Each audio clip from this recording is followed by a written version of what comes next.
Well, I got a real treat today. I got Adam Lowe, who lives in Cleveland, friend of mine, and he is a Tennessee State Senator. And I don't know what we're going to get into, but I'm looking forward to it.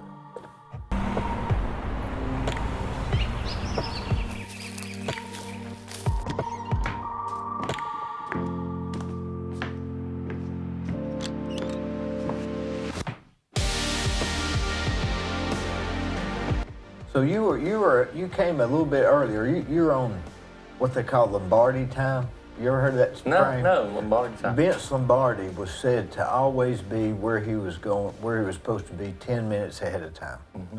That's called Lombardi time. It's not bad advice. It's not bad. My grandfather used to say, if you're early, you're on time. If you're on time, you're late. If you're late, you're fired.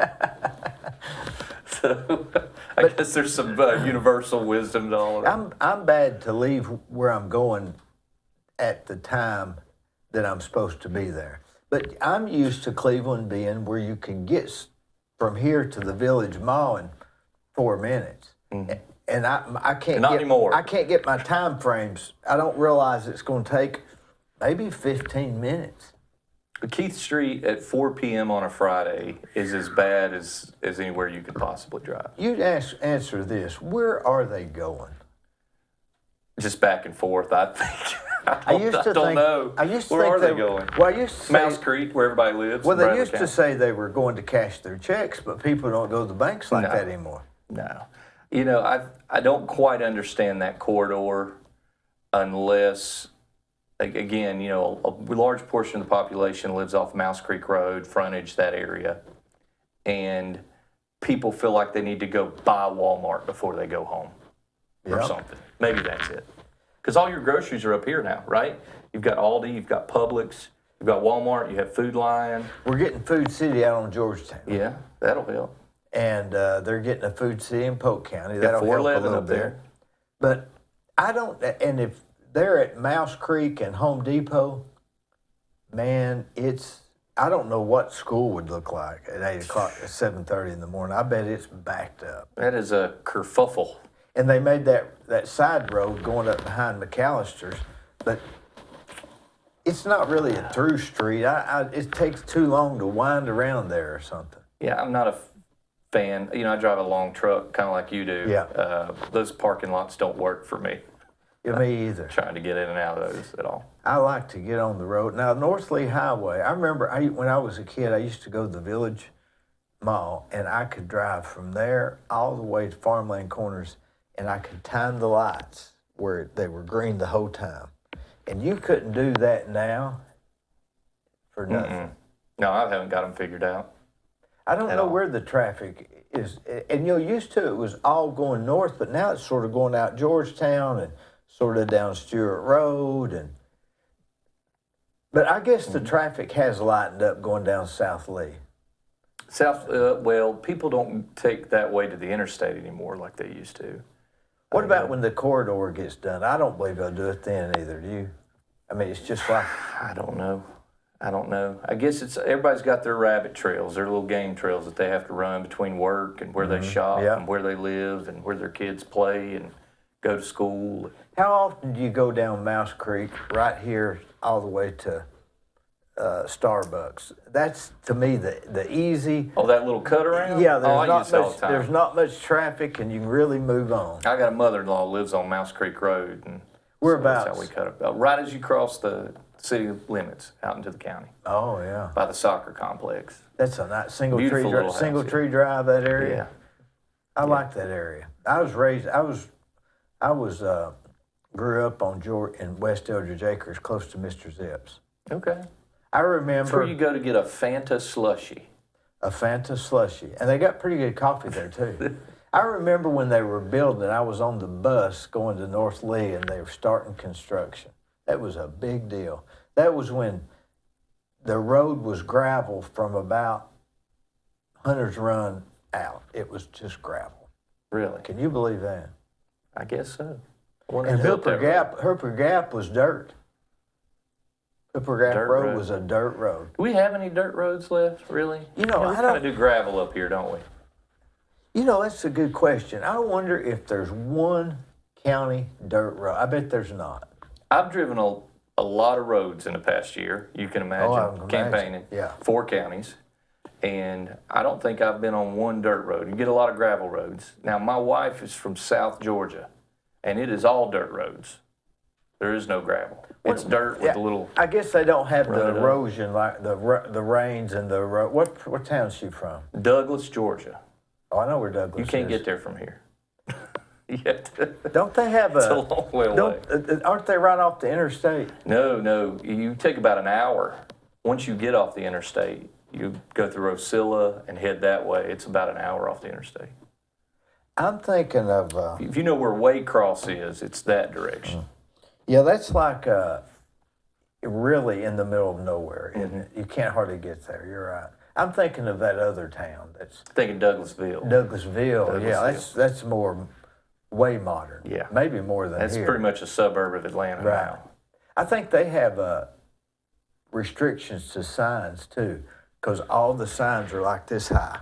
No tall You can't see 'em signs. at all. Yeah. No, it's even the McDonald's sign is like this high. I think they even restrict to the same color of brick, something like that. Yeah, they're starting to put those community standards in. They want a certain chic to what's happening in their town. I still kind of like the fact in our neck of the woods, you can kind of do what you want to with your property. I like that. I like that in the county. I remember the county had no zoning here, and now they've got some zoning in the county. But, the downside is you live next to somebody that's that doesn't keep their place up, but that's not a problem. What's that got to do with me? McMinn County doesn't have zoning. And where I live, I live in Calhoun now. I lived in Bradley County for ages, and then 2 years ago we moved up on the river in Calhoun. A fella bought the property up behind us, and sure enough, putting up these little camping yurts for people to come in on the weekends. And we've looked at it and thought, well, that's kind of the trade-off, right? You got a lot of freedom with your property, but so does he. And that's fine. I almost would rather have that, really. Well, as long as... Are you on Upper River Road? No, I'm off Lamontville. You go the other direction. Oh, Lamontville 500? Yeah, I might as well be Meigs County when it's all said and done. Y'all got a Dollar General now, right? No, not on that road. We need one. Oh, Lamontville. You're going towards Decatur. Yeah, that's right. Yeah, we need a Dollar General. I've been traveling that way a lot because I'm working over at Pangle Point on the river. Yeah, that's how you get there. Back off that, I guess you How go far in are you off from- Gunstocker back in that area. How far are you from Judd's? The nipple 2.5 miles, maybe. This side? Yeah, Well, you're out in the county. You're way Yeah, out in I'm the out county. there. Yeah. I'm out the other side of B&B Marina. I heard somebody tell me. Now everybody's going to show up to the house wanting a No, burger at 4th of July, I guess. Come on by. I was talking to somebody here a while back, and they said if you turn right on Spring Road or something, you go down. There used to be an old community there called, I forget the name of it, Spring something. And I said, a community? He said, yeah, it used to be a community. They had and I thought, man, I've never seen anything like that over there. Yeah, it's interesting. Those McMinn counties kind of, with the small little communities set up where rural Bradley County, if anybody who's from Taylor's will tell you I'm from Taylor's, right? Or if I'm from the Waterville community Bucks or something Pocket. like Bucks Pocket. Yeah. And McMinn County's still like that. So if you're, and they're based around the fire hall still. So people still kind of identify with their local fire hall and around like Claxton Fire Hall and those places up in McMinn County. And it's kind of a neat, it's more community driven when you have that. What we have a lot in some parts of the district, especially Bradley County, is you tend to have a lot of people coming in and out. We've got a little more transients, but for the most part, people in those rural parts of McMinn County, even East Bradley County, Meigs County, they've been there a long time. Families have been there a long time. So they really kind of take care of that community. We need a little bit more of that, don't we? You know who was from Claxton? Who's that? Did you ever know Sam Cannon? I know the name. Well, he was used to be the sheriff here and really good friend of mine. He was from Claxton. Old Claxton. That's a big fire hall too up there. It's a big fire hall. And there's still volunteer firefighters yeah. up there. I think We don't have any. There used to be a school or a store or something like that. Yeah, right next to it. Yeah. And that's, But I that was remember how it Sam was. saying he was from Claxton. It's amazing. So you talk to Mike Bell, my predecessor in the Senate, Yeah. he'll tell you he's from Riceville.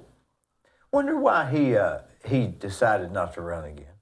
He's working for the TWRA now. Anybody who knew Mike knew that he lived and breathed hunting and fishing. I mean, that's what he loves. And he and his family have always been big hunters, big fishermen. And so he had an opportunity to go work for Tennessee Wildlife Resources Agency and to spend more time with other fishermen and other hunters, and he took it. So he's completely out of politics now, I guess. Well, some would argue that's still kind of in politics. It's still kind of a political agency because of how it's governed. But yeah, he seems to be happy. He's, especially after all the protests we had this year. He seems to be pretty happy he stepped away. Yeah. But you know, wish him the best in that career. And I see him regularly, and which is great for kind of institutional wisdom. I get to pick his brain. He's there, comes by the office, and. Is there stuff that he told you that really helped you and saved you some time and aggravation? Yeah. Oh, yeah. Yeah, a lot of things. Not just him either. You know, John Fogarty did a little bit of a data dump. Dwayne Bunch. Yeah. Now, I kind of asked anybody who's willing to give me a little bit of wisdom along the way. I even went up there to the liar's table. And Is that right? I could see if there was any left in that there little wasn't bunch. much left. There was some slivers here and there, but no, they kind of gave me some wisdom too. But Mike was a wealth of it. I think it always behooves you. You know, I was real supportive of him. I liked the job he did as state senator.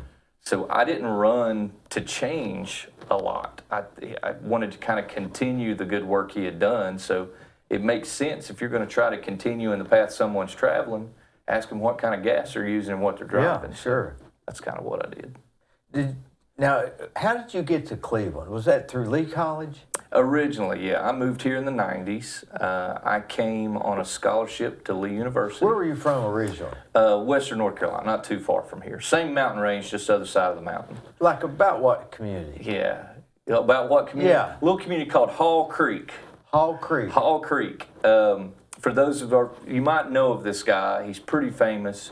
His name was Billy Graham. Oh, yeah. So Billy Graham lived in an area of North Carolina called Black Mountain. I thought he was from Montreat. Montreat. Well, Black Mountain, all of that area, there's Swannanoa, Hall Creek, Montreat, Black Mountain. It's kind of this one stretch of highway, and as you move along the highway, you move in and out of that community. Yeah. I grew up about 5 miles from the Cove, which was his big conference center there in Western North Carolina. Was it really big? Yeah, I never really went. We never really went. He did a lot up there at the time, but it's just not any place we went to. So were you from a small town there? Well, Asheville's a big city. Asheville's the city center there. Oh. I equate Hall Creek to kind of like Taylor's, right? You know, if you ask me where I'm from, I was from Hall Creek. It's just a holler there in the mountains, and that community was really kind of self-identifying, and it had its own grocery store and fire hall. In fact, I grew up right next to the fire hall. And so it felt like a smaller community at the time, but Asheville was a big city. When I came to Cleveland, Cleveland was a lot smaller than where I grew up, but I liked it. And I liked Why Lee College? Because they gave me money to come. That was really what it boiled down to. I was the first university graduate in my family. First one to really go to a 4-year college and do that. What was the scholarship on? Music and academics. So I came mostly academics. I was a pretty smart kid in high school and buckled down and worked hard and got good grades and good test scores. Or what? Mostly math. English wasn't my forte, but I was real good at math and science. And like algebra? I was real good at algebra. Yeah. In fact, I came into Lee University as a freshman, and I was their only calculus tutor at the college as a freshman. Is calculus part of algebra? What is that? Isn't it calculus? It's kind of let's just say it's algebra 2.0. It's like the growth. I mean, you're going to have components of algebra and calculus, but it's problem solving, you know, mathematical problem solving. But isn't algebra basically just getting two sides to equal somehow? But basics, yeah. I was pretty good I'd say at the algebra. basics of calculus is algebra. At Bradley, I had senior algebra as a freshman. So I was pretty good at algebra too. But to me, it was just like getting both sides to equal up. And you use it a lot in your industry. Well, more than you realize, I'd say. I guess so, yeah. But that's what brought me here. That's what brought me to Lee. It was a Christian But what college. about music? I traveled with the Lee Singers. And But traveled the world with them. why did they give you a scholarship for? Because I was a pretty good singer. Did they have school that in your high school? Some. I didn't really engage in high school music. I was an athlete in high school. I played basketball. I did some musical stuff. But why would they give you a musical scholarship? I came and auditioned, and I was from a long line of gospel singers. So my grandfather had written music and traveled and sang gospel music. My father dropped out of school and traveled and played gospel music. Old time gospel? Like old time gospel. I've got, if you go to Prayer Bells of Heaven in the Redback hymnal, that's J.F. Lowe. That's my great uncle that wrote that song. He wrote that song? He wrote that song. So I just came from a long line of really good gospel musicians, and I could sing a little bit. So you thought, hey, maybe I can. I think it was more my parents' dream for me to travel with the Lee Singers. They wanted me to see the world. Did you pick your audition song? I did. I sang a song by Ray Boltz called Father's Song. Not one of his more popular ones, but it fit my voice well. What is your voice? I'm a baritone bass when I sing. Can you sing it now, or is that too far? I can't remember that song for nothing. I kind of purged Ray Boltz from my repertoire a few years ago. It's not as trendy as it used to be, but I'll sing occasionally. I've sang the national anthem a few times around town, and I'm not shy to sing. My parents had me with a microphone singing up in a church pulpit when I was 4 or 5 years old. So, can you do this? Yeah, I can direct and conduct. I served as a music minister for a brief period of time, coming out of college, and so the next thing you know, you're in Cleveland, Tennessee, and you're traveling with the Lee Singers. Yeah, it was a great experience. I'd never been west of. So further side, I'd never been west of Atlanta in my life. I'd been to like Myrtle Beach, it's where we'd go vacation. So I'd been east. And the furthest north I'd been was D.C. I went on a school trip to D.C. one time, but I'd never really seen the U.S. And Lee Singers at the time, they would travel, and we sang at churches everywhere. I got as far west as Texas, Oklahoma. I went to South Africa. I went to England, Scotland, and Wales with Lee Singers. Who is the music director? At the time, it was Walt Malden. Dr. Walt Malden, and he became a vice president of the college. And now he runs the Home for Children, Smoky Mountain Home for Children. But now it's Brad Moffitt. Brad Moffitt's it's been a long time since I've been over here singing. Brad's going on, I think, 20 years now. 20 years with Lee Singers. He does a good job with that. Yeah, their 60th birthday was this year. I think they're celebrating that. They're worldwide known, aren't they? The Lee Singers. And Voices of Lee came out of Lee Singers. At one point in time, that was the thing. Danny Murray, who directs Voices. Danny was a Lee Singer, and I've been meaning to call Danny Murray. Yeah, me too. I'm gonna say that. Danny Murray. I've been meaning to call you. I just now remembered that. I forgot to call him. I saw him at the graduation. He is so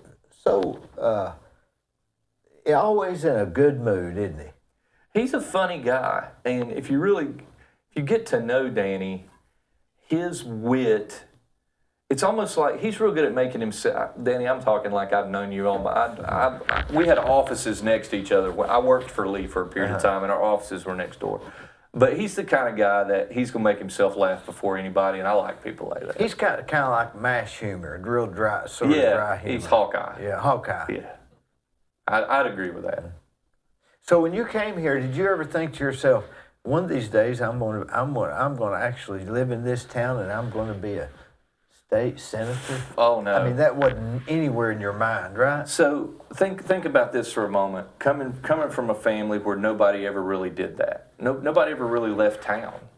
And I was I'm the oldest in my family. I moved away. I went to this school. I knew I wanted to get a degree. but I didn't know what I wanted to do with it. Initially, I thought I would work in law enforcement. I had done an internship in North Carolina as a senior in high school. And part of the reason I did that is for somebody like me, who had kind of come from situational poverty and family didn't have a whole lot of education, but my family valued it. So that's why they pushed me so hard. I could see myself doing that, right? Like that was an achievable career. Being a state senator wasn't anywhere in the cards, man. I mean, that's so far ahead. And I eventually went on and, I got my PhD at the University of Tennessee, and it's just very, very rare that the son of someone who never even finished high school gets a doctorate like that. That's normally takes 3 generations to get that far, but the Lord blessed me and gave me a wonderful spouse to push me, and I did that. But yeah, I remember being 18, 19 years old, and the world's so small. Like I'm a pragmatic guy. I'm always looking for what I can do. I just couldn't see outside that bubble. So I was looking at, I might be able to get a good career in law enforcement. I might be able to be a teacher someday. Little things like that. There are a lot of jobs out there. There's not a lot of Senate jobs. There's just not.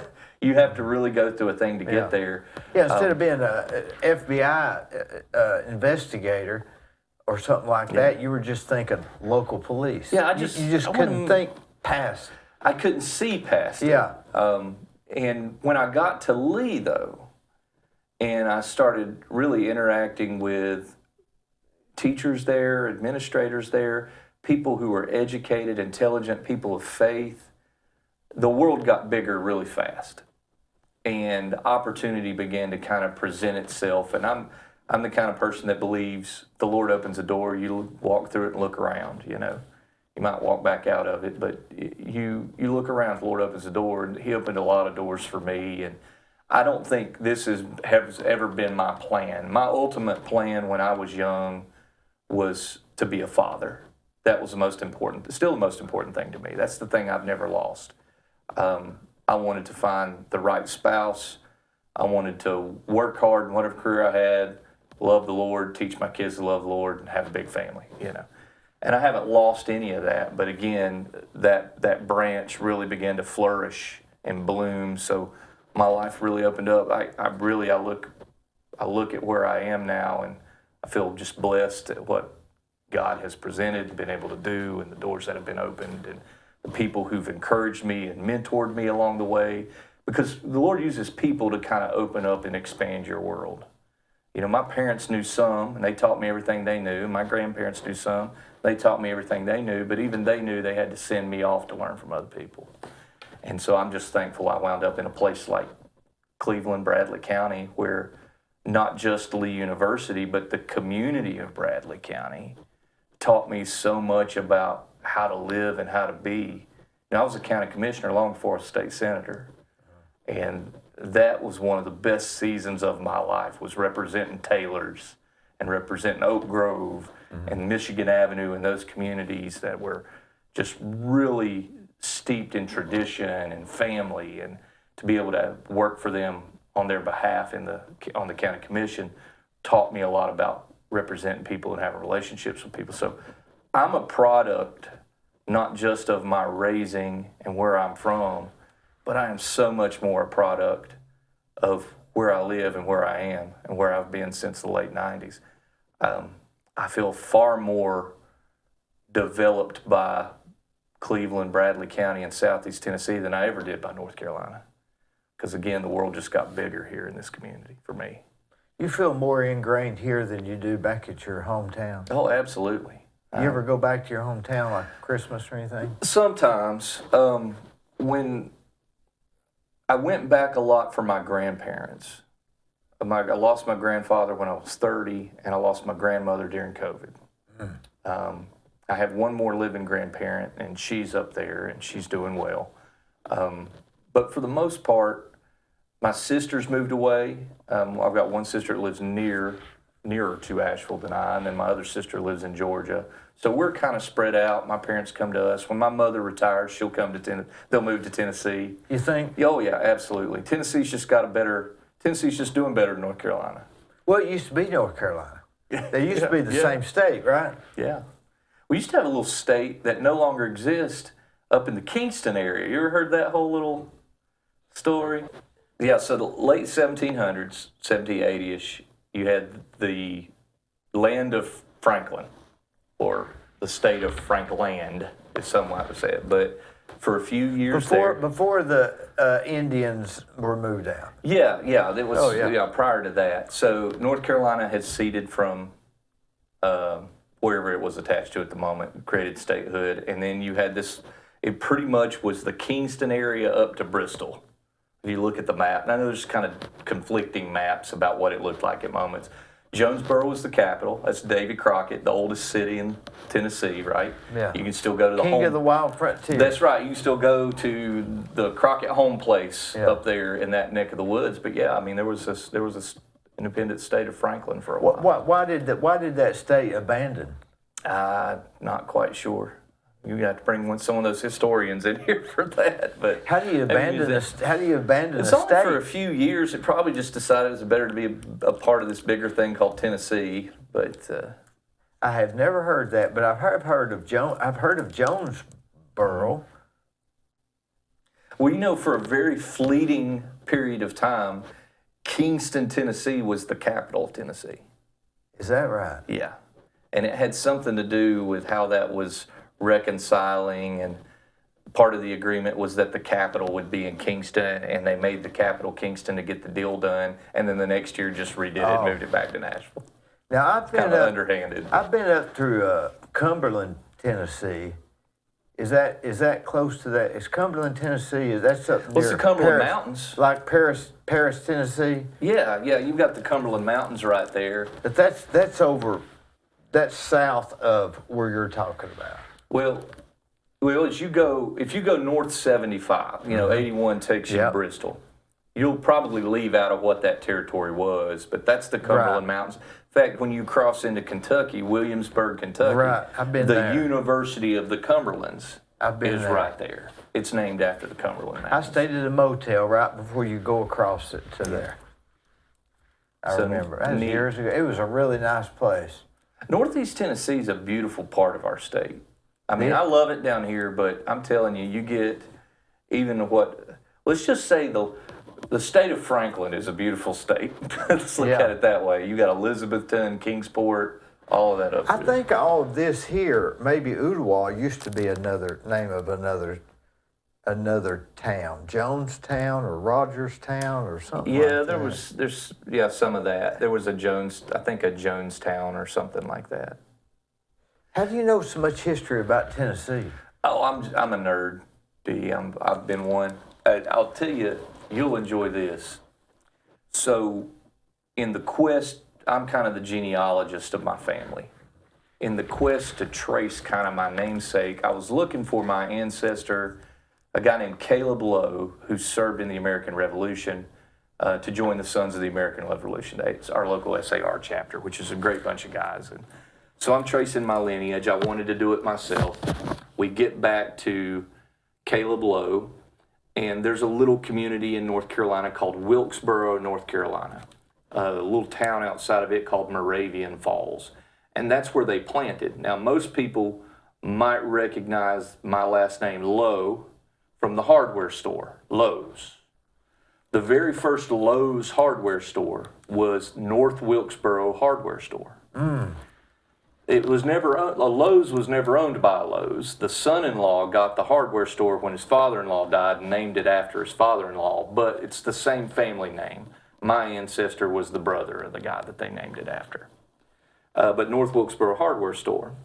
Well, another famous thing about Wilkesboro, aside from the old Speedway, for those who are racing fans know about, is that's where Robert and Benjamin Cleveland are from and lived. What are the odds? And so I met the historian when I was doing my genealogy up there in Wilkesboro, and he gave me a stack of information on the Cleveland family. What's really, really interesting, and we did a whole show on my old radio show about this, Benjamin Cleveland only spent about 2 weeks down here. And we've got pictures And we of named him the town yeah. after him. We named the town after him. But he only spent about 2 weeks Yeah. here in East Tennessee. They were from Wilkesboro, North Carolina. Robert Cleveland's cabin still sits there. It's historically preserved. And you can see where he and Benjamin Cleveland lived. And it's just a really interesting story about how I live in a city now named after him. My origins go through Wilkesboro. That is really strange. That's coincidence. It makes you wonder if we're in a simulation.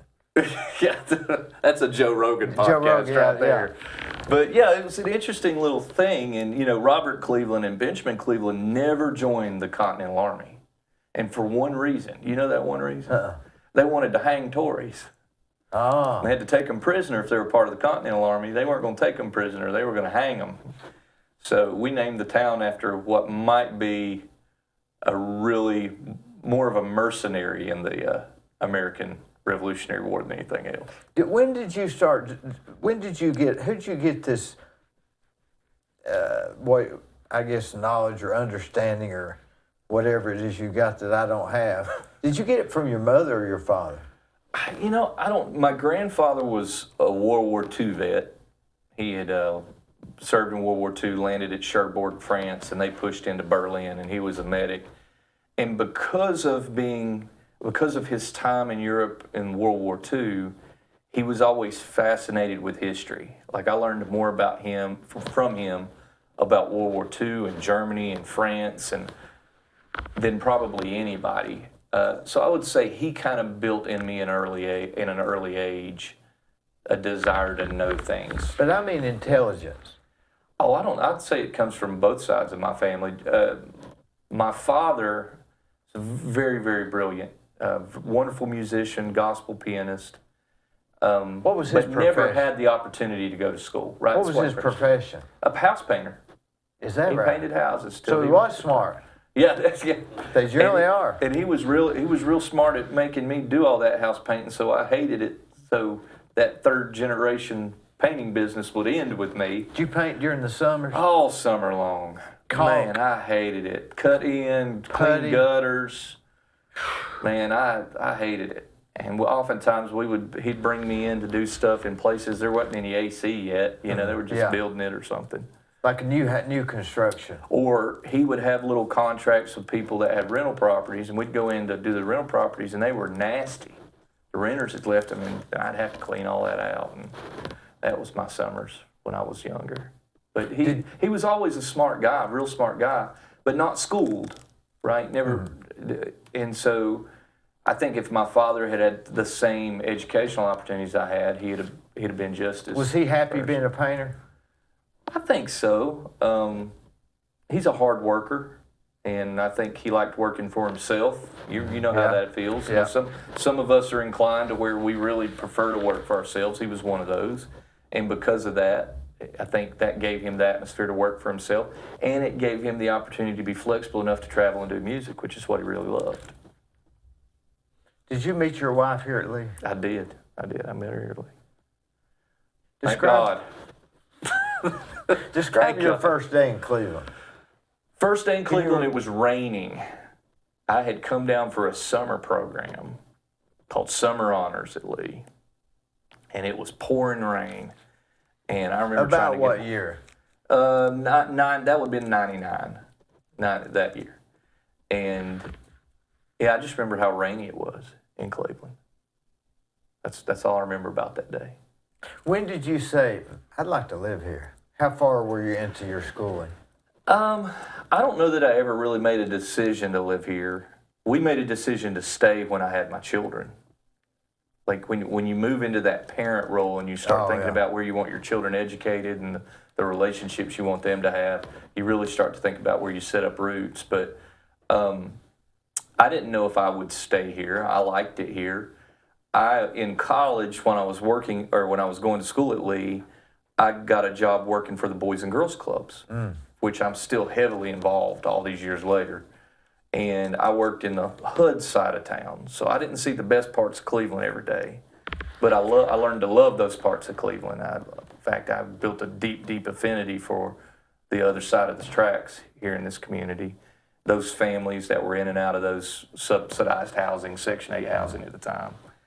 And in working with the Boys and Girls Club, I think that's where I first started kind of setting up some roots, because I was getting involved not only in how healthy this community was and what we were doing for our kids here, but I was meeting the board members. That's when I first met Steve Hickson. That's when I first met, Jeff Morlock. That's when I first met, Don Lorton.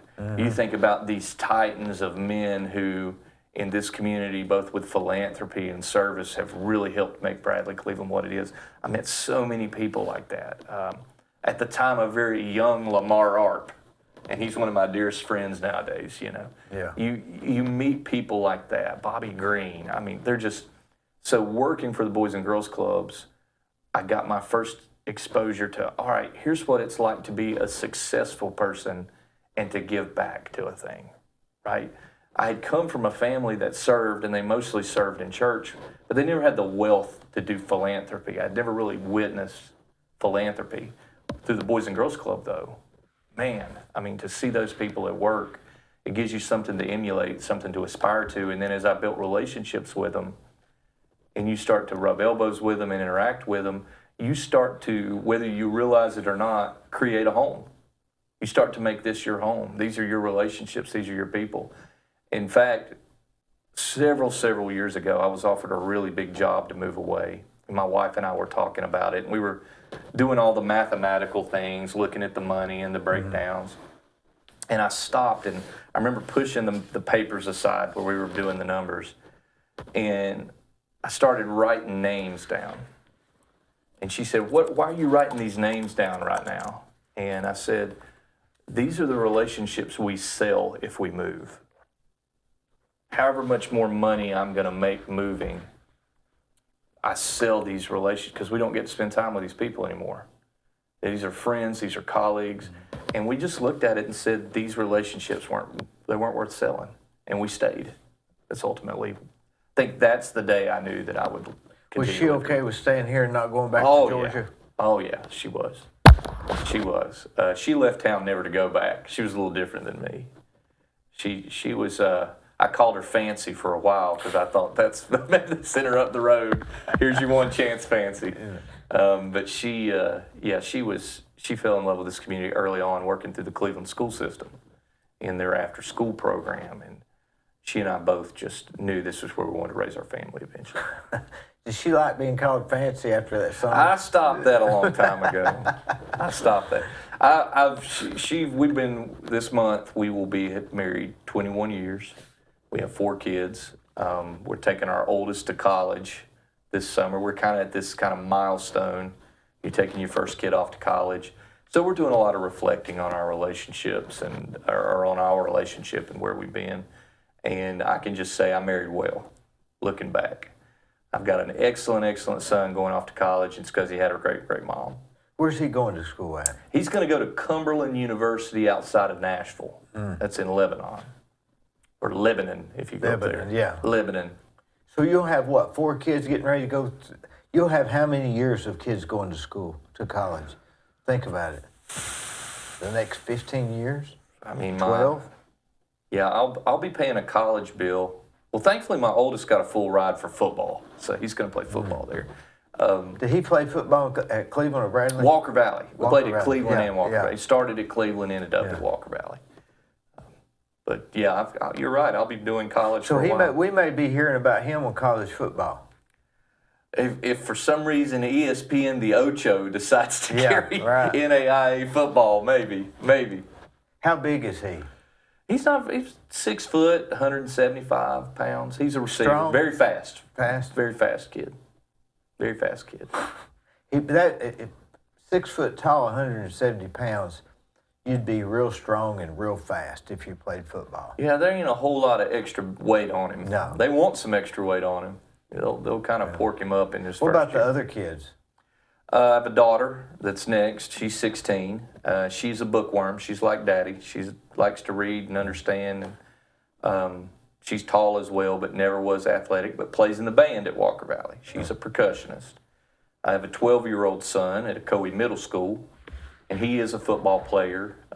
Loves bowling more than anything, though. He's in the band as well. And then my youngest daughter's going into 3rd grade, and she's at Charleston Elementary. Golly. Is Charleston Elementary a pretty good school? Run well. Kirk Campbell is You ever does got a good any job speeding up there. tickets taking them to school or picking them up? Not anymore because I know not to speed through there. Well, I mean, did you get some though in the beginning? I learned my lesson in Benton, Tennessee. Benton's a I rough got one. one in Benton, Yeah. Charleston, and Calhoun, Well, you know, and wasn't speeding in any of them. Benton and Etowah are the top two communities for speeding tickets in the state of Tennessee. Etowah? I figured Calhoun would be pro rata. Same stretch of road. I just think there's more road for them to get you up there. If you go through Calhoun, you're going to get a ticket. Oh yeah, they're always there. I tell everybody they're always there. They're stopping somebody right now. As we speak, yes. they're writing somebody. Yes, every time. And they're probably, I don't know if they're going 38 or something. My wife's gotten a ticket going through there. She was doing a pretty good chunk over, I think. It changes real quickly from 55 to 35. At Hardee's. And coming off, if you're taking Lamontville Road as it comes over towards 11, it changes on that side of the road before you ever get to 11. Oh, I know it, yeah. And I think they got her there coming down that hill. So they're always there, folks. Always They're there. always there. And they'll give you a ticket. They'll get you. Even if you're not speeding, they'll just get you because you're next. Likely. I try not to speed. Even then, if I get caught speeding, write me the ticket. I'll pay That Hardee's closed down, didn't it? Yeah, it's kind of sad. I think that Hardee's probably lived and breathed off Bowater, I guess. Resolute, whatever it's called now, and that went from, just in the early 2000s, they still had 1,600 employees, and now it's down to I think around 100 employees. I mean, it's just not. It's a shell of what it once was. It's a big conversation in McMinn County about what happens there next. They employ what now? 600 people or something? We had about 1,600 people initially, but they sold. That plant produced predominantly newspaper parchment, and of course, as newspapers have gone down, they shifted to tissue a long time ago, and of course, Canadians bought it, and then they've whittled it down, and now another big company owns it, and who knows what's going to happen next. Did they buy it recently? Yes, last year. Are they still going to make tissue paper also? That we don't know. But what we do know is it's a fraction of what it once was, and that's probably not enough to keep a Hardee's alive next door. Boy, it's just a new world, isn't it? It is a new world. With no newspapers. And that did away with that. You can really destroy a community by something not a manufacturing plant shutting down. Yeah, we're dealing with it in real time. Meigs County announced this past week that Shaw is closing. That's 350 jobs right south of Decatur going away. And they've been there for how long? Long time. I would say they expanded into Meigs County. It's been several decades that they've been there. So that we've seen those changes in McMinn County with we've seen them here in Cleveland, and luckily you have people, very, very smart people behind the scenes trying to make sure that if something's shutting down, something's coming behind. And that's exactly what we've seen with what used to be the old Bear plant up there, and what's coming in there. And they're going to retain a lot of those employees. But, the factory model in commerce right now is changing so dramatically. With automation, with how things are sold, with how much easier it is to distribute and move goods than you did before. And it's going to hit our community just like some other places. So we have to be vigilant, making sure that we're constantly fulfilling the jobs that we want our kids to have so they can stay here and they can grow here and love this community. And something that we've done is just making sure the state of Tennessee is strong. Tennessee's number one in debt per capita. We have the lowest debt per capita in the nation. We're number 3 for population growth right now in the nation. We're number 3 for financial security and low taxes. All of that's drawing business here. We're in the top 3 for business growth in the nation. All of those things matter because they keep places like that open, or other things come into where people have jobs to where they can buy their homes and raise their kids. And have a good quality of life in Southeast Tennessee. So first step we need to do is maintain what we're doing good, not necessarily what else, but keep the taxes down. Yeah. Listen, it's working. Yeah. So if you think about, no state income tax. Tennessee has no state income tax. You remember this. You remember the income tax debates in the state of Tennessee. Oh, I remember, yeah. We were told, point blank, by our state politicians, if we don't pass an income tax, we will be bankrupt in 20 years. Mm-hmm. Well, here we are, 20, 30 years later. Number 3 in growth. We're booming. We just passed in the legislature this year, we passed the largest state income tax in Tennessee history, $440 million. And not the big companies, small businesses and families. Largest tax cut in Tennessee history. We still have $2+ billion in surplus recurring revenue going into next year. Well, will they figure out a way to spend it? Well, here's the thing. We have to spend it. And let me tell you why we have to spend it. The only way we can get it back to those who paid it is to spend it, is to get it back in those programs. Because we don't have a way to rebate it because we don't have a state income tax. So when you see oftentimes us propose things, they legitimately come out of the ledger as spending. But we've over-collected, and we have to figure out a way to get that money back to communities, right? Whether it's in pay increases for state employees, tax cuts like we just did. In fact, August 1st, you will start our 3-month tax on no tax on food in the state of Tennessee, starting August 1st for 3 months. So I've never heard that. So if you got a deep freeze, you got 3 months to fill that baby why up. Why have I not heard that? Well, it's because the media hadn't done a great job of carrying the good things we do up in Nashville. I've never heard that. So when I go to Publix next month and they ring me up No state tax on there. No sales tax on food and groceries. That's awesome. That's a savings for families. What about cars? It's just staples or like food and... Yeah, it's food and what? It's food and groceries right now. Not gas. Not gas. We still depend pretty heavily on gas. And we've had some people ask me, well, if we're collecting so much money, why not, with gas prices being so high, why not cut the gas tax? And here's the simple explanation. About 45% of those who pay our gas tax are passing through our state. So if we do a tax cut on gas tax, we're giving a tax cut to people who don't even live in Tennessee. I say put it on food and maybe utilities or something if there's a way to. But we're getting creative. I guess it's more of a holiday rather than a. It is. I'd love to see our food tax go away completely all year round. That would be my goal, is to see that food tax eliminated. I think it's one of those things to where, to me, food's not a commodity. It's a basic. Those things that you have to exist, it's a little bit asinine for government to be taxing those things. I wonder when they started taxing food. Now that goes back to history. When did they start having sales tax? Who was the first that started sales tax? Wow. Well, you have that's pretty old model. It's a European model of sales taxes, goes way back, in which essentially you were brokering goods. So I might have a market and you're going to commission things. So think about sales tax as this. Sales tax is a commissioning. If you were to go to sell your car and you were to give it to a lot and say, I want you to sell it for me, they'd say, I'll sell it for you, but I'm going to keep 15%. That's where the root of that is. Where the government got involved is the government's argument fundamentally was, well, we're going to create the economic structure. We have to tax something. And since we're going to be building the roads and creating the economic structure and building communities, doing all these things that create the environment where people can buy your goods, we're going to get a piece. So that's kind of how it leapt over. But I don't know where the first U.S. sales tax would be. I mean, we knew when they upped the taxes on tea and we dumped it in the harbor. Yeah, right.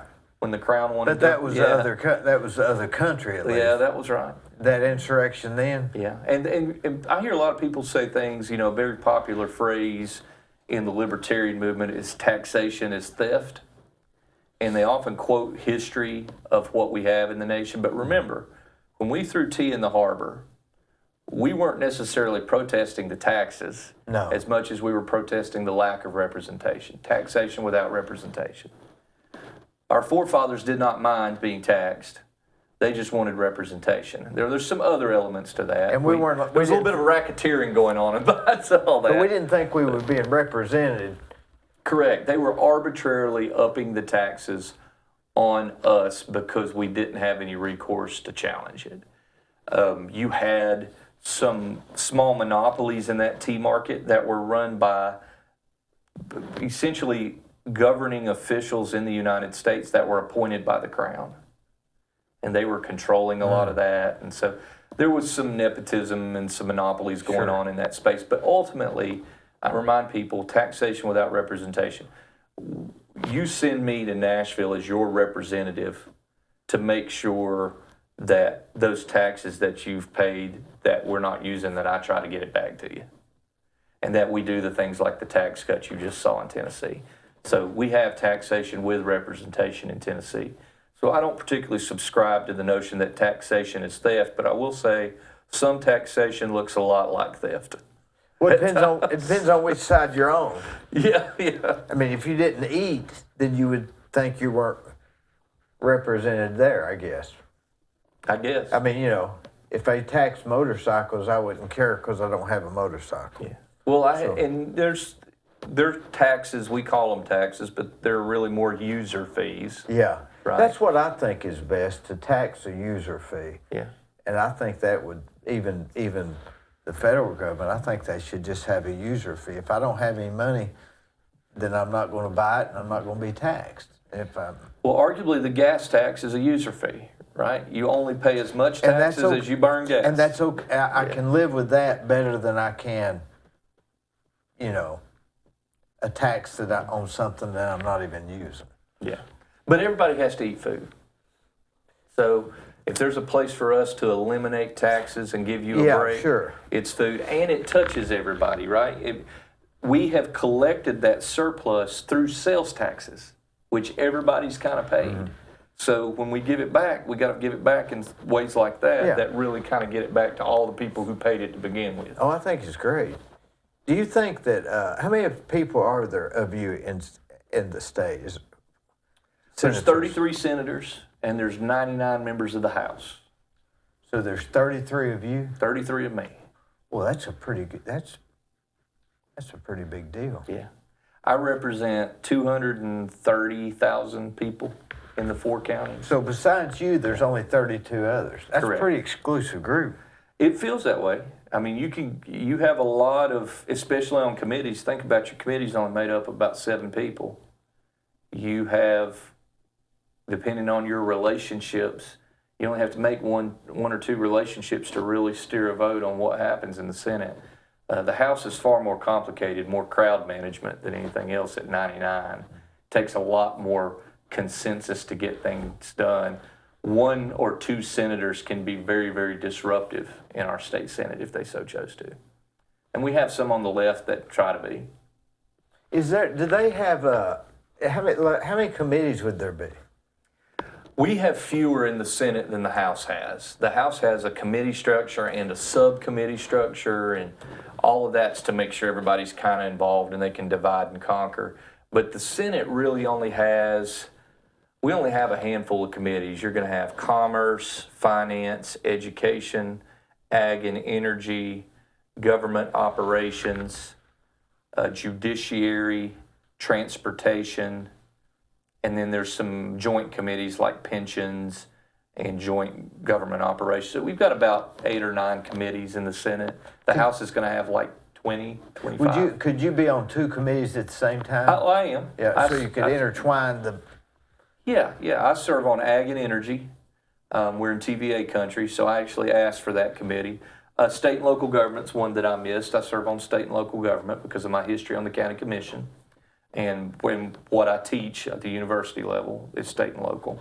I'm on government operations, which is a really interesting committee in Tennessee because it makes Tennessee unique in some ways. All of the rules so Tennessee will pass a law, pass a law that says, education, we're going to change your funding formula, which we did recently. The Department of Education gets that law and they create rules that everyone has to abide by in order to achieve the purpose of that legislation. Tennessee's one of the few states to where those rules come back before elected oversight.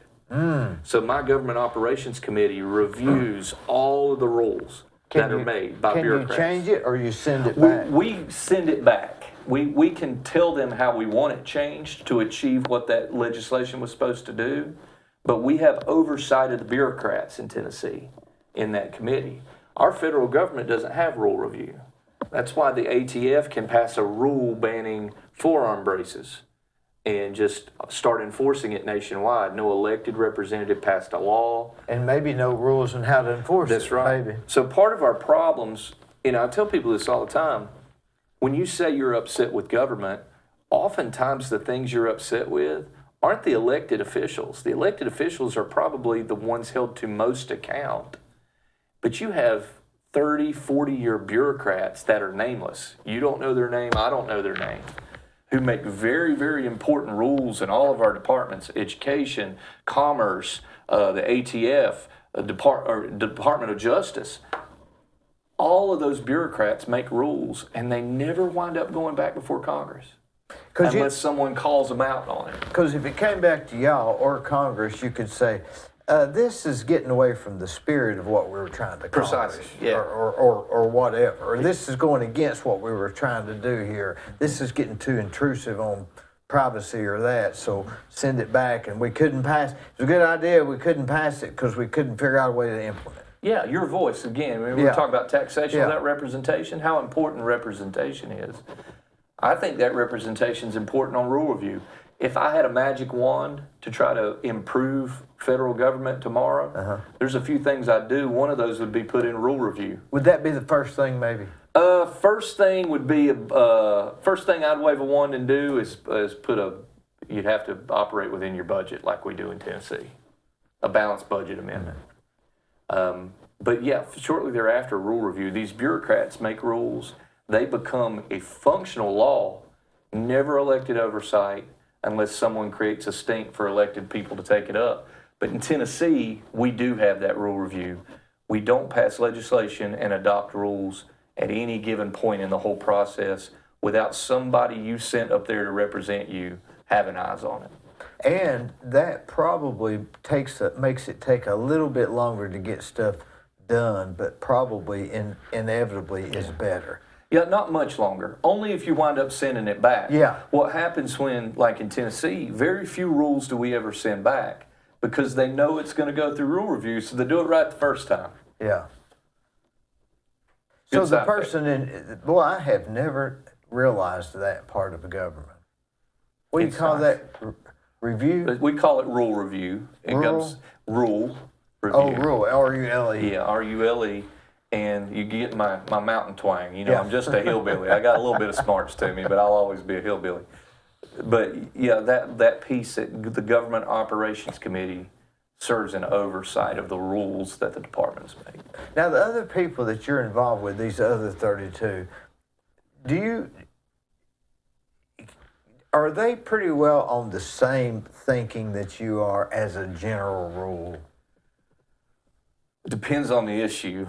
We have a supermajority in the Tennessee legislature. So we have a veto-proof majority in the House, and we have a veto-proof majority in the Senate. So of the 33 senators, 27 of us are Republican. So we don't have to necessarily get Democrats on board to make things happen. But the side effect of that oftentimes is you have different kinds of Republicans. Some of us are far more conservative than others. And some of that's not bad. Some of that's just based on who those people are representing. So when you get Republicans from more urban areas, they tend not to be as conservative as probably I am here representing a predominantly rural community. And so for the most part, we all get along in G and Hall.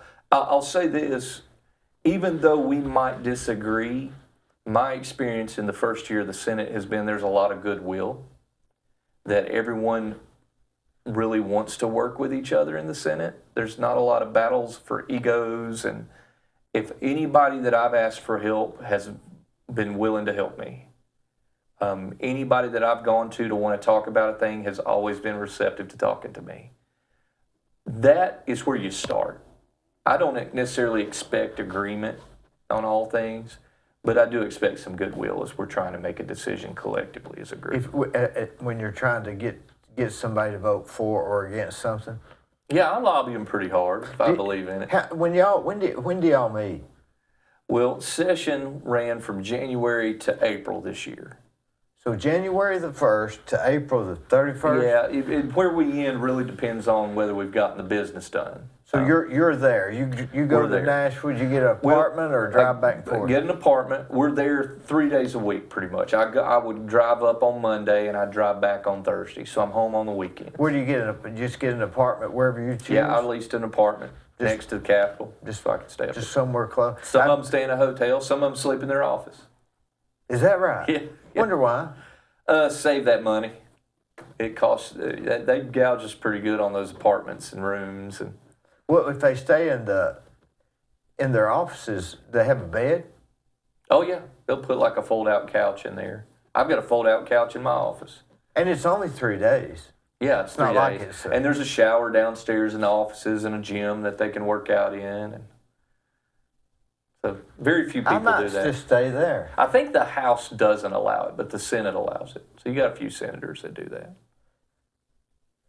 So they would reimburse you for, I guess, a per diem or yeah, something? you get a per diem as part of your elected travel.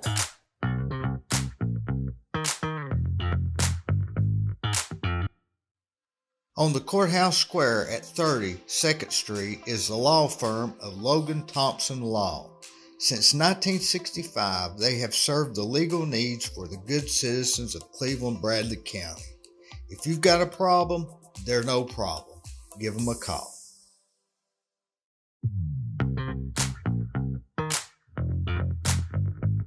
When you're there also, it seems to me it would be hard to hold another job. Well, you have to have the right fit. I will say we're a citizen legislature in Tennessee, which it's a part-time job. It's compensated. I think the salary we get's about $24,000 a year. So it's considered a part-time job. The purpose of that is so people like myself go back into the communities that we serve and that we're working and doing the thing.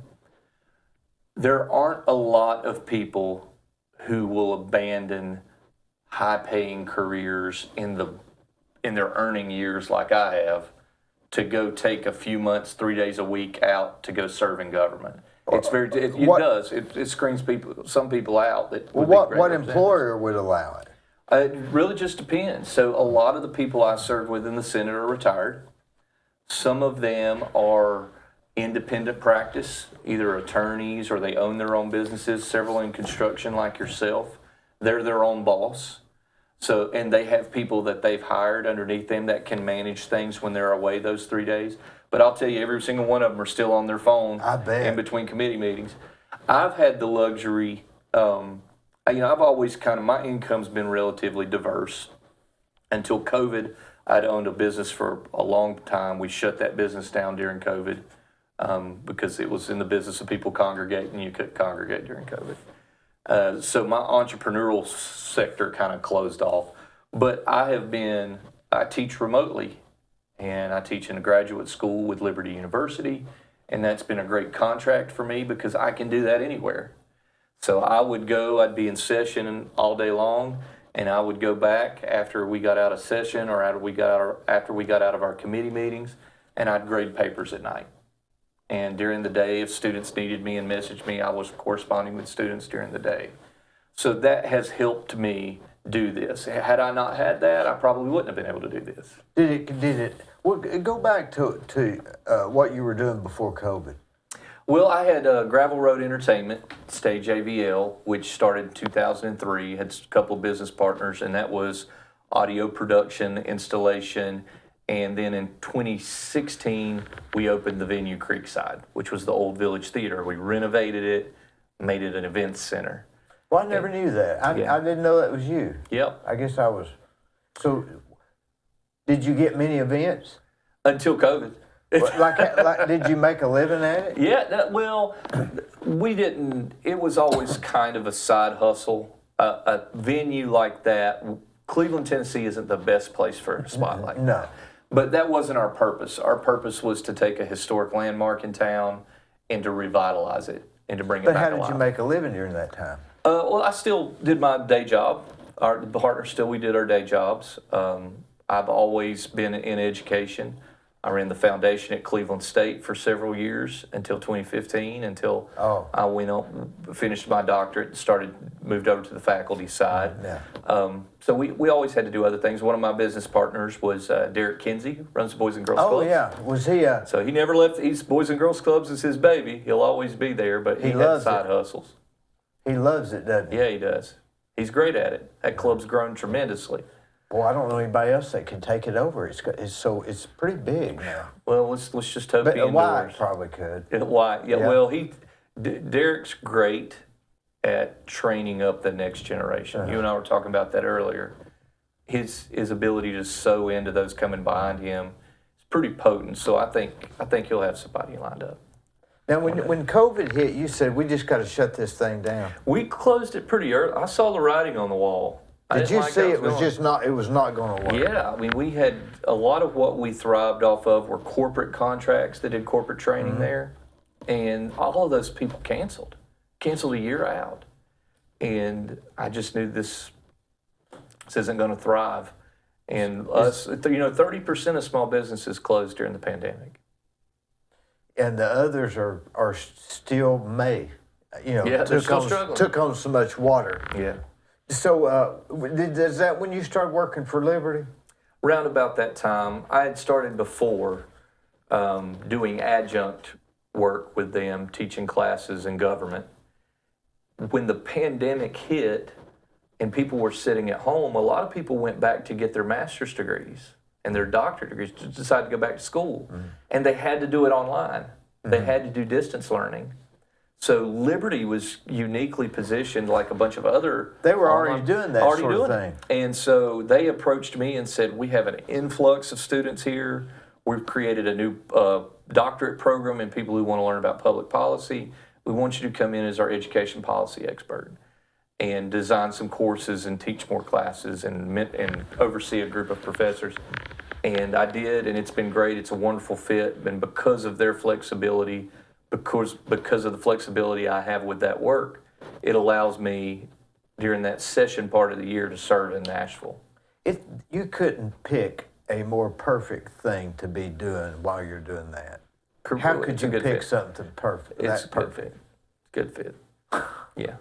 I'm still took a colossal pay cut in going to the Senate. Everybody wants to bark about the money, but in addition to teaching for Liberty, I was doing professional education with corporations. So they'd bring me in, I'd structure onboarding and teach them how to do professional development so they could train their people. Yeah. And that was a big chunk of my income. That's the thing that I've had to sacrifice in order to serve, because it often had me on an airplane going to places like Texas and Omaha.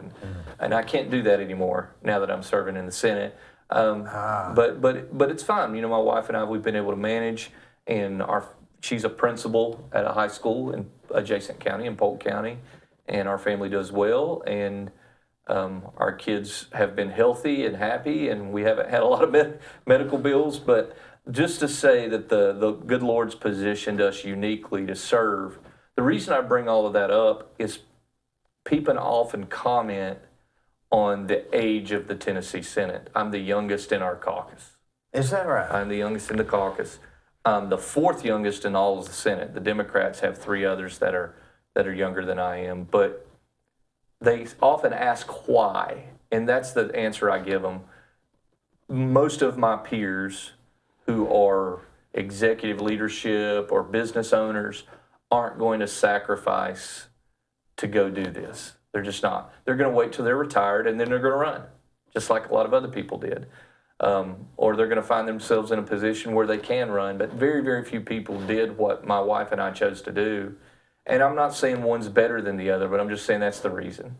It's the reason you don't see a lot of young faces on the Senate side. Now, on the House side, you see a lot of young faces.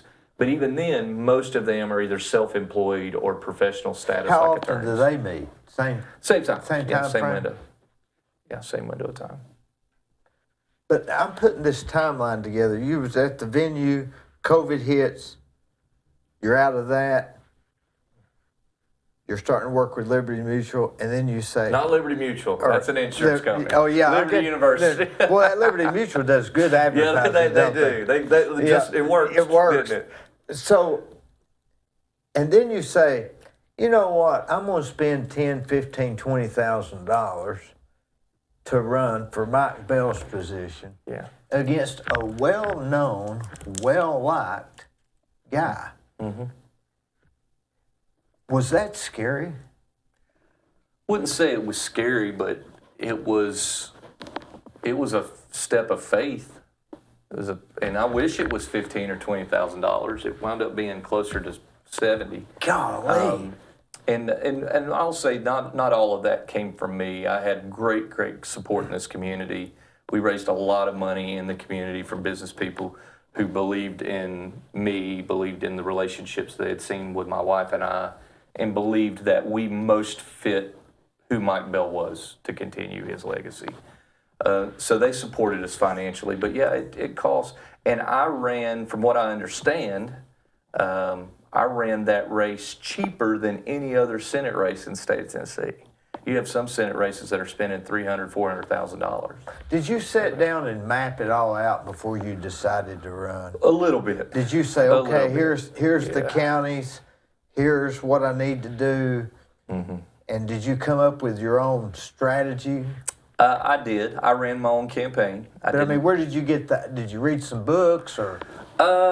No, back to that nerdiness piece and just what I knew. What I knew about the communities we were in, that I'd been working in. You know, we went through redistricting in Tennessee. So my district is different than Mike Bell's. That's right. The gerrymandering or whatever. Well, it wasn't. Not I don't gerrymandering. think it's gerrymandered. If you look at that map compared to any other map in history, you'll say it's not gerrymandered. But I mean, I use that Yeah. word because isn't that what they call redistrict? That's what I learned Well, in school. when it's done inappropriately, it's gerrymandering. It's gerrymandering. But yeah, they just did it to get the population. to even it out. So you couldn't necessarily run on his legacy because you were doing it. But I mean, did you sit down and say, okay, with pen and paper, if I'm going to run, I've got to get this many in this county, and I'm going to campaign here for a month. I'm going to go. Did you sit down with a game plan? I did. I sat down and you're going to make me reveal my trade secrets right here. No, but I'm just saying. No, we did. I've often wondered how you to better people, have a plan. You better have a plan if you're going to do something like that. Well, you had to sit. The reason I'm saying that is it impresses me when somebody runs for public office and wins, no matter who they are, because it would have to be a lot of second guessing yourself.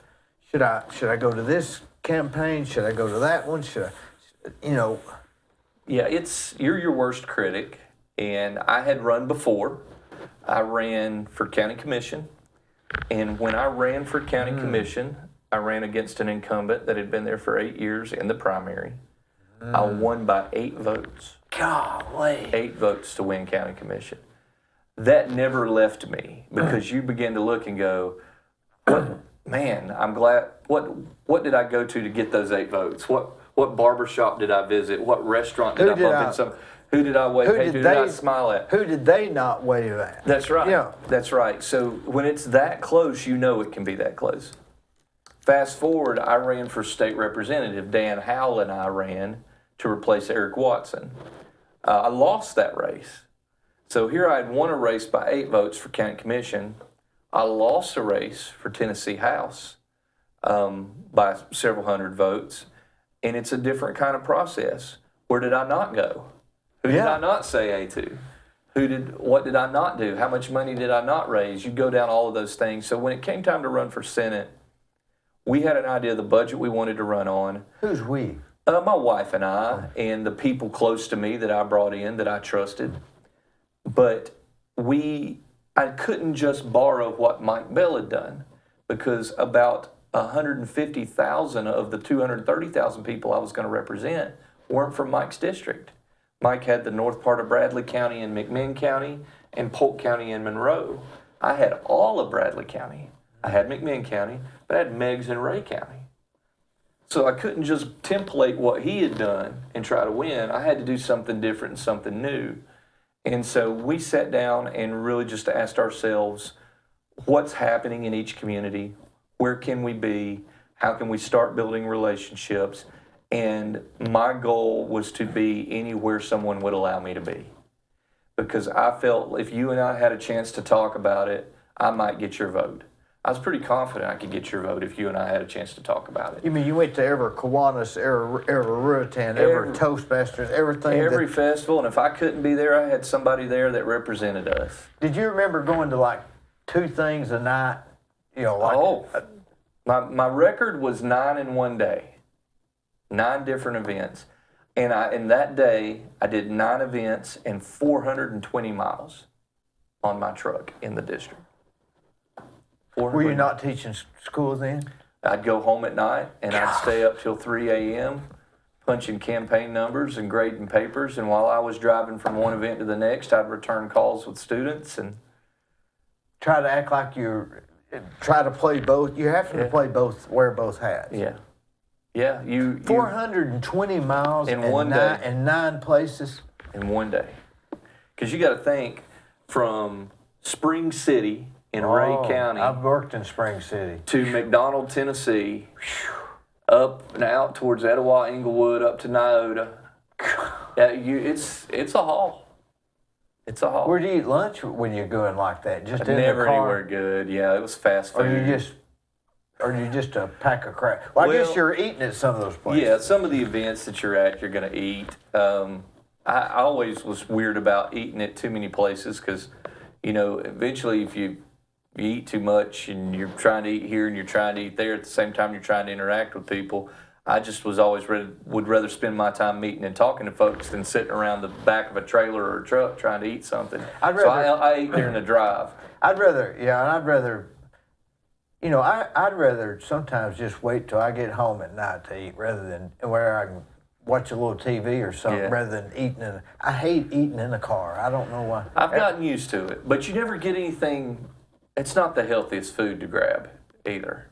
And I found some shortcut ways. I knew if I committed myself to manufacturing my own wrap at Subway, I could eat some vegetables. It's about the only place I can quick grab vegetables. Mm-hmm. But yeah, as much of the plan, and the reason I bring that up, as much as you plan for, it's not going to go that way. It's just not. How many months was this that you were running this campaign? I waited till they redrew the district to see what the district was going to look like. They approved redistricting late January of 2022. So I declared and we started running, and the primary was in August. So that was a lot of, and so you had it all planned. That was like a strategic military maneuver. I was exhausted all the time. But at the same time, too, you run kind of with your family and with those around you. I had amazing volunteers, a lot of people who believed in me, believed I was the right fit, came out and worked, knocked doors. Because it's not just going to events. We knocked 7,000 doors just on your doorstep saying, can I have your vote? And that wasn't necessarily you, because you were No, going to I did 2,300 votes, 2,300 doors that I went to. And my team did the rest. But my children loved campaigning.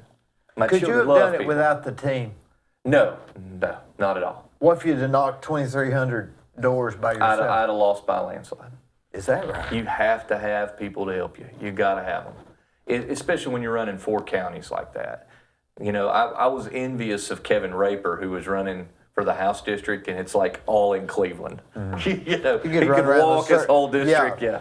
I was so envious because we would knock 1,000 doors in Bradley County and then decide that we were going to go to McMinn County, and you had a 40-minute drive to get where you're going to go next. And that's time you're not interacting with people. So it's very complex.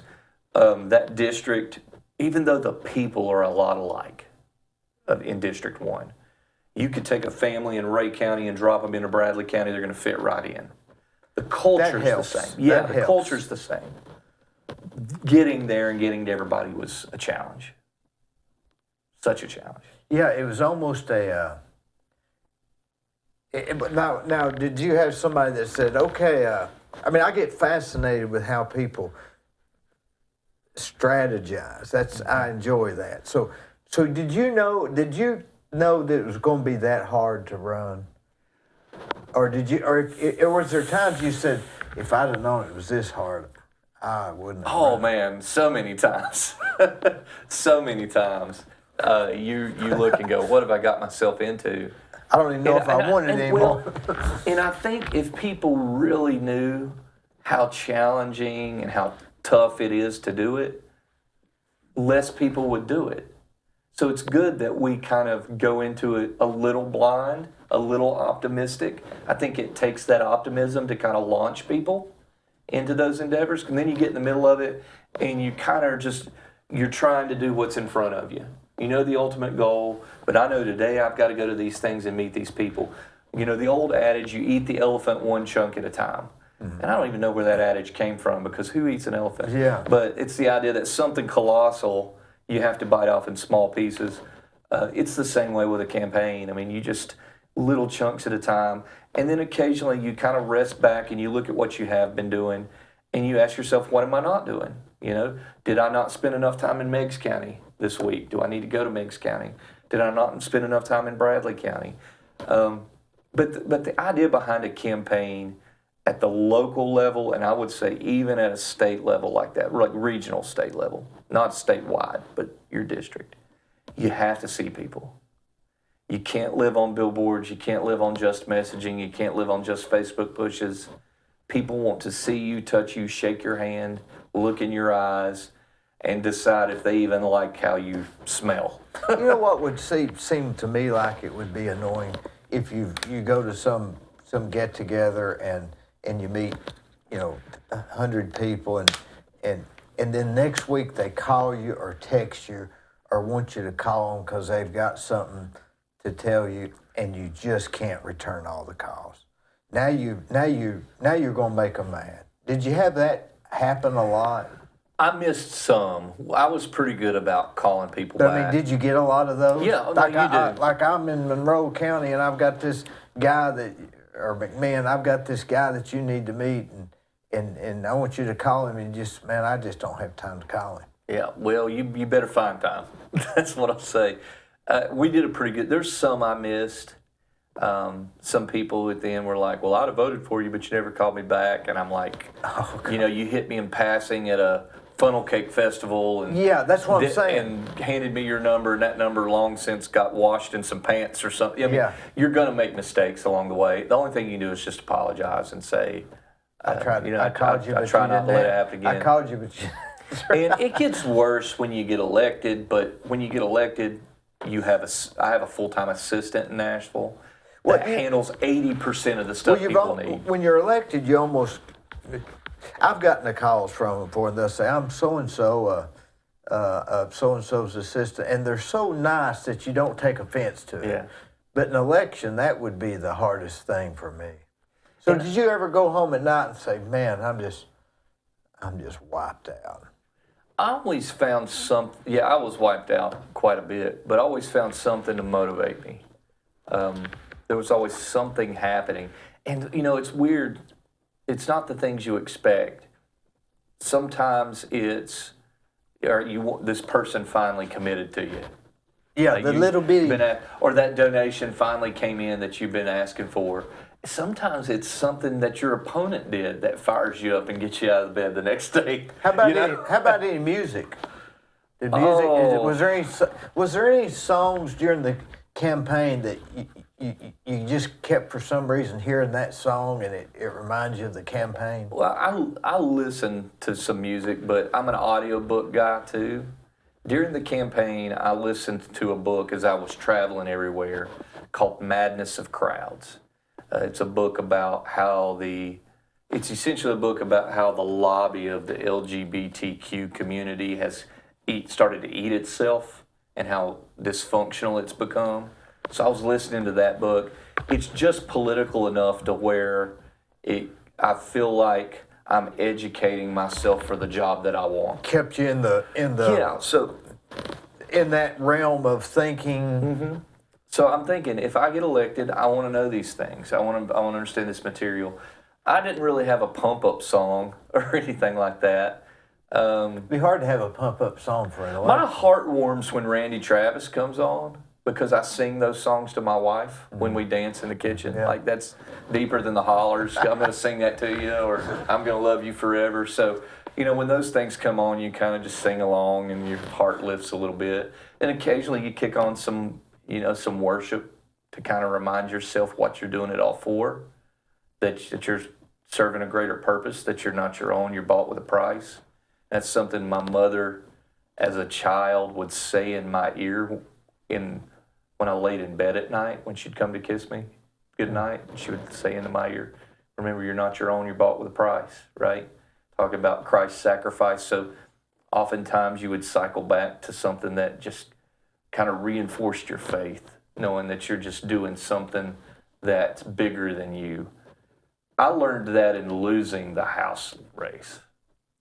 I learned that sometimes you run a race not to win the race, but to come out of the other side of that process a better person in some capacity. I built relationships in that race. Yeah, probably. That came back 8 years later when I ran for Senate. That you didn't have to make anymore, maybe. Became cornerstones of my campaign. I would have never had those relationships had I not run for the House of Representatives. So you just remind yourself that God's the author and finisher of your faith, and you got to just pay attention. Maybe by running for the House, you were actually running for the job you got now. You just didn't know it. Yeah, probably. I could see that. It's all of it matters. You go, when we fail, whether it's in business or life or a political campaign, you've worked on contracts before and not gotten the bid. You've done all that. When we fail, that failure cannot intimidate us. I spoke to a group of incoming college students at Cleveland State, Tennessee Promise students coming in. So many of them first-generation college kids. And they asked me, they said, what's your biggest piece of advice to us? I said, you cannot fear failure. In fact, you should chase failure, because everything you do should end in failure. Either you've reached your limit or you've stopped short of what you were trying to do. But in both situations, whether you succeeded or failed, you hit the wall, right? If you run like that, not only will you not be scared of failure, because everything's going to end there, right? Because you're going to find your limit when you do succeed. You're going to not have that fear's going to go away, but you're going to learn to appreciate what the process of failing brings to you for what you do next. Have you ever read the book by Scott Adams, How to Fail at Everything and Win Bigly? No, I haven't. Well, that's his exact theory. It's a really good book. I'm reading it right now, and it's so. I don't want to say enlightening because you already know it, but it's just really encourages learning from your failures. And they're not necessarily failures, but he lists the things that he failed at, but what he learned at them and all those things together. That's exactly what you're saying. Well, and the reason I say that to students, if we just have a generation of young adults that have been bubble wrapped, like they just have no tough skin to endure the next challenge, and they quit jobs, and they don't do anything, and they've had a participation trophy their whole life, so they've never known what it's like to really succeed or push themselves. And we need some battle-hardened people to kind of be our next entrepreneurs and attorneys and politicians, and to lead where we're going to go as a nation, even the state of Tennessee, to its next level. You got to have some people who are a little resilient. Well, you can't have a bunch of nice people in there making rules and going and voting, because you can be. If you do, they'll be influenced by stuff. Yeah, sometimes people can be too amiable. But Now, we need some tough-skinned folks out there working for us in every aspect of life. Besides religion, God, and family, what gets you motivated? Besides those. You kind of nailed it. I mean, Besides those things keep me the most even. But besides those. I mean, in general, relationships, I subscribe to the model that relationships are the economy of life. Anybody who's been we've heard that before, haven't we? yeah, anybody who's come to their deathbed that has had a life full of relationships has died happy. You have plenty of people who've had all the wealth in the world and anything else, and they die miserable, broken along. Relationships are what really drives the quality of life that you have. Have you ever walked into a restaurant and there's people everywhere, but everybody goes up and talks to this one guy or waves at this one guy or talks to this one guy? Generally, he's not the most successful. Maybe he's not the richest. Maybe he's not the best spoken. But everybody likes him, and that guy's built relationships throughout his life, and that's worth a lot more than money. I think so. And you can watch those people when you go to a restaurant. You'll see the people levitate towards you. My wife makes fun of me because she won't send me to Walmart because I can't go in and go out. Yeah. Right? Like I'm going to get stopped 3, 4, 5 times Yeah. by somebody in there. Yeah. And though she loves that, she loves the fact that people are willing, that I'm approachable and people are willing to stop me and talk to me. She's like, I need to get in and out. I'm not going to send you. Yeah. Like she'll send my son or something. But there's something, sometimes I go to Walmart to pick up a simple thing, not for the purpose of really getting that thing, but for the chance that I might bump into somebody. I've tried to tell her that's the only reason I'd go to Walmart, really. Yeah. It's to, I mean, I don't want to hate on our big box stores here, but it's the fact that I might see somebody I hadn't seen in a while, and how's your mom, how's the kids? It's the reason I stay on Facebook and social media. I've absolutely loved graduation season. I love the photos. To seeing everybody's... Oh, man. Yeah. The celebrations of just these milestones. I love those seasons. I love knowing what's going on with somebody and what's happening in their life. Now imagine trying to do that with 230,000 people in my district. That's an asinine goal. I'll never get to that. But it's what I strive for. It's strive for in every new relationship for me to have that level of intimacy and connection with those people. So I think that gets me up and out of bed in the morning just as much as faith and family. I appreciate you coming. Thanks, Dee. Very good ending.